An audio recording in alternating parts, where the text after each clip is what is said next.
안녕하세요. 호주 생생뉴스입니다. 오늘은 유상증자 받는 방법에 대해서 알아보겠습니다. 요즘 코로나 이후 자금이 어려운 회사를 비롯해 성장을 하는 회사들도 증자를 많이 하고 있습니다.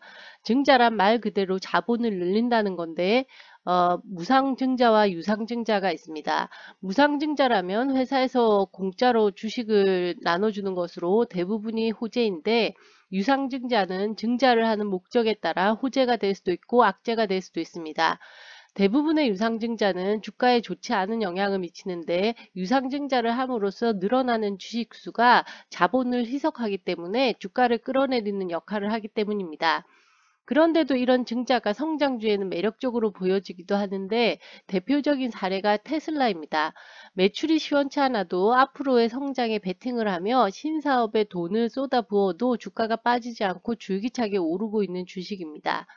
유상증자를 하는 사례를 보자면 바이오주가 임상을 해야 되는데 돈이 없어 증자를 할 수도 있고 마이닝주가 드릴을 해서 이 자원이 있는지 없는지 조사하려고 할 때 자원 탐사 비용을 위해 증자를 할 수도 있습니다. 오늘 사례로 볼 필바라는 옆에 붙은 알트라 마이닝의 인수를 위한 자금 마련을 위해 증자를 한 사례입니다. 이 사례로 유상증자의 과정을 알아보도록 하겠습니다. 우선 유상증자 발표가 나면 제일 먼저 나오는 내용이 언제를 기준으로 주주를 결정하냐입니다. 이 부분을 많이 헷갈려 하는데 주주들이 주주 명부에 기재되어 있는 레코드 데이트가 이 기준일이 됩니다. 레코드 데이트는 주식을 거래한 날이 아니라 거래 후 돈이 빠져나가는 날로 매수 성사 후 이틀이 지난 날입니다. 돈이 빠져나가고 매수가 확정되어야 주주가 된다는 겁니다. 예를 들어 오늘 거래를 하더라도 이틀 후엔 잔고가 부족해 돈을 못 내서 이 주식 거래가 불발되는 상황도 생길 수 있기 때문에 돈거래까지 끝나는 그러면서 주식 소유가 확정되는 날이 바로 레코드 데이트라 하겠습니다. 이제 사례로 한번 알아보겠습니다. 여기 있는 이 타임 테이블은 리튬 마이너인 펠바라의 타임 테이블입니다. 유상증자가 확정되면서 제일 먼저 발표한 것이 이 날짜표입니다. 여기 레코드 데이트가 12월 16일 수요일 저녁 7시로 나옵니다. 즉 이날의 주주명부 기록이 끝나려면 거래는 이틀 전인 14일 월요일에 끝났어야 합니다. 이 필바라 같은 경우는 조금 특이한데 증자를 받을 수 있는 마지막 거래 날짜가 거래를 할 수 없는 월요일로 거래 정지일이었습니다. 이미 그 전주에 거래 정지에 들어간 후 유상증자 기준일을 발표했는데 굳이 월요일에 이 거래 정지를 연장하면서 그날을 마지막 거래일로 만든 이유는 이번 인수에 큰 돈을 대준 이 오스트레일리안 슈퍼에 추가 수량을 주기 위한 결정으로 보입니다. 여기서 보듯이 12월 14일 월요일에 기관 투자자의 증자분이 이슈되어 할당되었습니다. 그래서 할당 후 이틀이 지난 수요일에 주주 명부에 기재되면서 이날을 기준으로 하면 이 오스트레일리안 슈퍼가 할당받는 월요일 지분에 대해서도 추가 유상 증자 권리가 주어지기 때문에 펠바라 측에서 그들의 수익을 봐준 것으로 생각됩니다. 다른 주주들도 수긍하는 이유가 이 급하게 인수를 하면서 급전이 필요했는데 이 돈을 대출로 채우지 않고 연금회사의 투자로 결정했으니 그 정도 이익은 봐줘야 한다는 겁니다. 이 유상증자의 중요한 날짜들은 여기에 있습니다. 이 좀 전에 언급한 12월 16일 레코드 데이트가 있고요. 이렇게 유증을 받을 주주가 결정되면 증자를 받을 건지 말 건지의 신청을 받습니다. 이 신청이 시작된 날이 12월 18일이고 신청이 끝나는 날이 1월 11일입니다. 이 신청 방법은 다음 페이지에 알려드리겠고 이렇게 신청을 받고 나면 주식이 할당되고 할당된 주식이 내 계좌에 들어와 거래가 가능한 날이 이 1월 18일 이슈 데이트가 됩니다. 보통은 많은 저가의 신주가 상장되면서 이날은 주가가 떨어지기 마련입니다. 자, 그럼 이제 중요 날짜는 확인했으니 내가 신주 권리가 있는지 없는지는 결정되었을 것이고 내가 할당받은 주식의 수량과 금액에 대한 공시를 확인할 때입니다. 보통은 유상증자를 어떻게 할 건지에 대한 공시가 이렇게 뜹니다. 여기 필바라의 공시가 쭉 나오는데요. 12월 18일에 네 가지 공시가 떴는데 그 자격이 없는 쉐어홀더와 자격이 있는 쉐어홀더에 대한 편지들이 있고, 그리고 리테일 인타이트먼트 오퍼 인포메이션 부클릿이라고 해서 65페이지짜리가 있습니다. 이게 제일 중요한 우리가 살펴봐야 할 부클릿이 되겠고요. 그 다음에 이제 리테일 오퍼 오픈 포 액셉턴스라는 이제 짧은 2페이지의 레터가 있습니다. 그러면 이 지금 우리가 살펴볼 엘리저블 쉐어홀더에 대한 편지와 이 인포메이션 부클릿에 대한 두 가지 정보를 보겠습니다. 여기 왼쪽이 주주들에게 띄운 아까 레터의 내용입니다. 이 안에 글씨가 좀 작은데 주요 내용을 뽑아보자면, 가지고 있는 주식 7.6주당 신주 1개를 배정한다고 되어 있고, 오퍼가 끝나는 날까지 비페이로 돈을 받으면 접수가 완료된다는 말이 있습니다.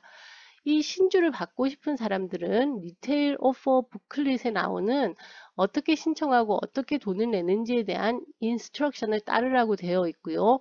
일부나 전체 신주를 받으려면 1월 11일 월요일 5시까지 돈을 내면 된다라고 알려주고 있습니다. 즉 언제까지 얼마나 될 거라는 내용과 이 인포메이션 부클릿을 참고하라는 제너럴한 내용입니다.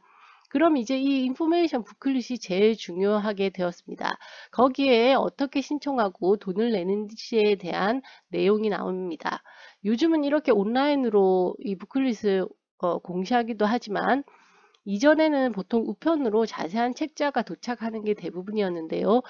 이렇게 옛날처럼 이 우편으로 자세한 책자, 즉 인포메이션 부클릿을 받고 싶은 사람들은 여기 페이퍼 리퀘스트를 하면 페이퍼로 보내준다입니다. 이 페이퍼로 받고 싶은 리퀘스트는 여기 전화번호가 나오는데요. 이 번호로 전화를 하면 책자를 우편으로 보내주겠다라고 되어 있습니다.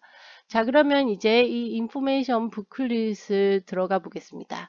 이 인포메이션 부클릿을 열었습니다. 열면은 이게 이제 첫 페이지인데요.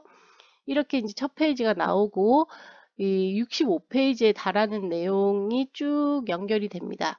이 65페이지에 달하는 내용에는 유상증자를 한 이유와 7.6대 1로 배정하는 비율, 그리고 증자 가격인 주당 36센트를 어떻게 책정하게 되었는지, 그리고 중요 날짜, 신청하는 날과 뭐 레코드 데이트 등의 지금까지 언급한 내용이 다시 한번 자세하게 설명이 나옵니다. 그 외에 신청하는 방법에도 이 배정된 신주를 다 받고 싶은 사람과 일부만 받고 싶은 사람으로 구분해서 안내를 해놓았고, 내가 받을 신주를 확인하는 방법과 돈 내는 방법도 자세히 적혀 있습니다. 그럼 우리는 이 배정된 수량을 다 받는다고 생각하고 이 어플라이 하는 방법을 보겠습니다. 여기 이렇게 how to apply 뭐 이런 내용이 나오는데요. 좀 더 이제 자세히 보면, 이 책자의 초반에 3.3 상인데요. 내가 받을 수 있는 신주 수량과 금액을 확인하고 싶으면 여기에 적혀 있는 이 웹사이트에 가서 등록을 해야 합니다. 이 사이트가 여기 보이는 www.pilbaraoffer.com.au입니다. 여기에 가면 이 정보 책자도 다시 볼 수 있고 개인의 이 인타이트먼트 폼도 있다고 이제 얘기하고 있습니다. 그럼 이제 이 사이트로 가보겠습니다. 이렇게 사이트가 나오는데요. pilbaraoffer.com.au입니다. 여기에 가면은 이제 인타이트먼트 오퍼를 신청하는 데가 있고, 이건 지금 두 번째 페이지인데 뭐 책자를 받는 내용도 있고 있습니다. 우리는 이 리테일 인타이트먼트 오퍼에 이제 들어가서 내 정보를 등록해야 합니다. 필바라는 자신들의 사이트를 이용했지만 다른 중소기업들은 이 컴퓨터 쉐어 등의 대행 사이트를 통해서 레터를 보내고 인타이틀먼트 폼도 볼 수 있습니다. 주식을 사면 그 회사에서 보통 레터가 오는데, 이렇게 편지를 받기 싫으면 컴퓨터로 주주 등록을 해라 라는 내용이 담긴 편지가 옵니다. 보통 그 편지에 등록된 주주 등록 사이트가 나중에 이 유상증자를 하게 되면 대행해주는 사이트가 됩니다. 여하튼 이 필바라는 자신의 웹사이트를 이용해 신주권을 확인할 수 있게 해둬서 편리한 면이 있습니다. 아이디를 만들어야 되는 것이 아니라 본인의 주식 홀더 아이디 넘버로 접속이 가능합니다. 이 넘버는 다른 회사들도 다 같은 넘버인데 이 편지가 보통 주주 편지가 오면 그 위에 적혀 있습니다.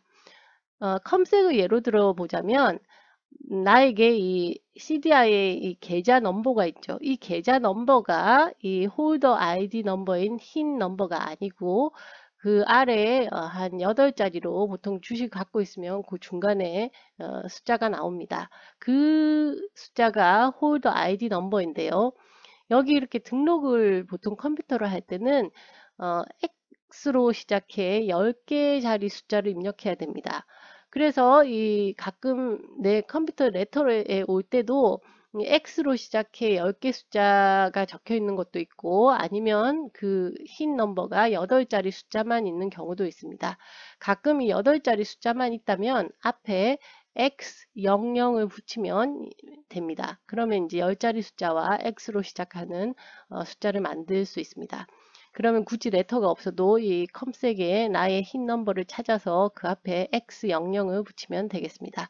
이것은 컴색, 이제 커먼웰스 뱅크일 때만 적용이 가능하고요. 다른 은행들도 거기 서류에서 보통 찾을 수 있고 내가 컴퓨터를 이용하면 컴퓨터에서 이 흰 넘버를 찾을 수 있습니다.